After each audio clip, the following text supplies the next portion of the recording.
And hello everybody, welcome back to the channel. Before we do get into today's video, as always, make sure you do drop a like on today's video and subscribe to the channel for more Celtic content. So I hope you guys are okay. There's a lot to go through again in today's video, another video today. A lot going on in the Celtic space right now, a lot of noise, and we have been handed a big transfer blow, which I want to discuss in just a moment. But Rodgers has remained relaxed about the current transfer situation. So we have been pretty busy this transfer window, especially in the last 2 weeks. A lot of moving parts around Celtic, a lot of incomings and a lot of outgoings.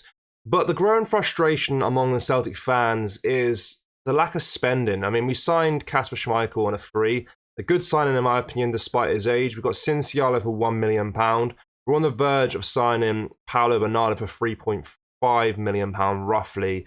So, despite players coming into the club, there's not a lot of money being spent on players. Now, Rodgers kind of gave a reason behind this situation because he kind of feels a frustration amongst the Celtic fans as to why this may be. It's not really more so on the transfer side of things, the transfer fee side of things. It's more so on the wages that we can actually afford to offer these players that may be linked to the club. So he said, it's a very difficult club, Celtic, to move on from. But naturally, with the wages that are on offer for other players, other clubs, then it makes it a real challenge for Celtic to compete at that level. So in the bank, Celtic do have a war chest of money. There's a lot of money we have in the transfer kitty to spend. But the issue always remains to be the wages that we can offer the players. So we'll use Matt O'Reilly, for example. He's been linked to a lot of different clubs this transfer window. And the main reason he'd probably want to leave Celtic, it wouldn't be good to go to a bigger club, because we know Southampton, we know Leicester aren't bigger teams than Celtic. It's just due to the wages that these teams can offer him. And our current wage structure at the club can't be changed at the drop of a hat. So we can't really offer him the £100,000 a week he's probably been offered at Southampton or Atletico Madrid or Atalanta or Juventus. We can't really afford to offer him that type of salary. So that makes a lot of sense from Rodgers' point of view. He's basically saying that the only reason players really leave Celtic is due to the wage situation. It's not really due to the fact they're trying to be more ambitious and go somewhere else. So yeah, that makes a lot of sense in my opinion. So let me know your thoughts with regards to that whole kind of Rodgers split there about him saying that players are only leaving due to the financial side of things. But I want to discuss another story here. This is a bit of a transfer blow for us. It's not a massive one, to be completely honest with you. It's a player we've been linked to in the past, and he looks set to be going somewhere else. So, Real Valladolid in the Spanish league are reported preparing to increase the offer for Jakub Kalinowski, the Polish midfielder currently playing for Antalyaspor in Turkey, amidst interest from Celtic. So, although the Scottish Premiership champions have been tracking the 21-year-old for over a year, their focus appears to have shifted towards securing Paulo Bernardo from Benfica on a permanent basis. So with a £3.5 million deal for Bernardo nearing completion, Celtic's pursuit of Kalinowski may be on hold. You'd imagine if Celtic do get a deal for the Portuguese over the line, the interest in Kalinowski would cool. So Kalinowski is going to head to Real Valladolid at the moment as things stand. They currently had a €2.5 million bid rejected from Antalyaspor for him, and they're looking for around €4 million for him. And if I look at the Paulo Bernardo free of £3.5 million, I think that's an absolute steal if you compare it to what Antalyaspor want for Kalinowski. It makes a lot. It's a lot better signing in my opinion that we're getting for Paulo Bernardo. But the other key factor to mention is if Matt O'Reilly does leave the club, then we may have to look into getting Kalinowski again, or look to find someone similar to replace Matt O'Reilly, and he could be a good option. So it would be a massive blow if he goes to Real Valladolid and we can't actually pursue him after if Matt O'Reilly gets sold this transfer window. So again, a lot of moving parts on this situation. And hopefully, obviously the main thing in recent days has been the Matt O'Reilly situation. Hopefully he does stay. We know Paulo Bernardo is very much on his way to Celtic, which would be a good player to play alongside O'Reilly.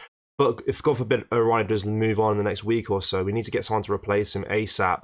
And I think Kalinowski could be a good option for that. As we mentioned, we've been linked to him for over a year. It's obviously a player Celtic rates highly. So for him to go to the Spanish league instead would be a massive blow for us. Because if O'Reilly leaves, he would be a perfect replacement in that position for him. Obviously not as good as Matt O'Reilly, we all know that. But he's only 21 years old. He's got 2 years of youth over O'Reilly. So it could be a good option, definitely. That's pretty much it in terms of with transfers, of course, we are in action tonight again against Manchester City. It's going to be a big game, our second game of the USA Tour. Looking forward to this match. I know it's only a friendly, but I still do get a bit excited, especially when we're playing bigger teams like Manchester City. It's a good time to really test our team, see where we're at. Of course, Man City won't have a fully strength side, but they do have Erling Haaland and Jack Grealish available for this game, who are two of their best players. So definitely going to be a tough game for us. And I think if we can put in a good performance, it kind of shows what level we're at. Of course, we haven't got all of our team there that are fit and available, but we've probably got more players or more first-team players available than Manchester City do, just given to the fact that they had a lot of players in the latter competitions, in the latter stages, of the Euros and stuff like that as well, playing for their side. But I said earlier on, I'm going to go for a 1-1 draw for that game, because I think it will be a hard match, of course, it being Manchester City, but I think given it's a pre-season game, I think they'll probably play a weakened side. But regardless, I need my Celtic fix. It's been a while since, obviously watched the DC United game, which is all fun. It's a MLS team. It's not that much fun to watch. But Man City side in the USA should be a pretty good game to see. Of course, Callum Anderson as well, the Man City player, is looking forward to it as well. He said it's his dream opponent to play Celtic. He wants to experience obviously what he's seen when he was a kid growing up, watching Celtic versus Rangers, the old derbies. That's what he wants to experience. He said it was his favourite, or his dream opponent to play against Celtic. So hopefully he starts tonight just for him. But yeah, let me know your score predictions for that game. And of course, let me know what you made of what we discussed in today's video. Do you think Matt O'Reilly will leave, or do you think he will stay? As I said before, he'll probably start tonight as well. Have a lot of eyes on him tonight as well, playing against Manchester City.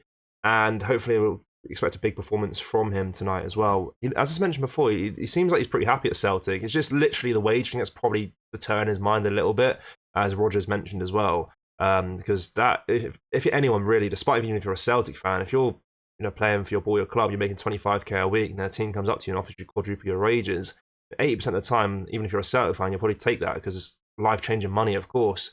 So you can't really hate the player too much, but he looks pretty happy at Celtic, so I'm pretty chuffed to see that, and hopefully he starts tonight again and gets a few more goals and his already impressive pre-season tour in the USA. But yeah, as always, make sure you do let me know your thoughts down below of what we discussed in today's video, and let me know your score predictions for tonight's game against Manchester City. I'm going for a 1-1 draw.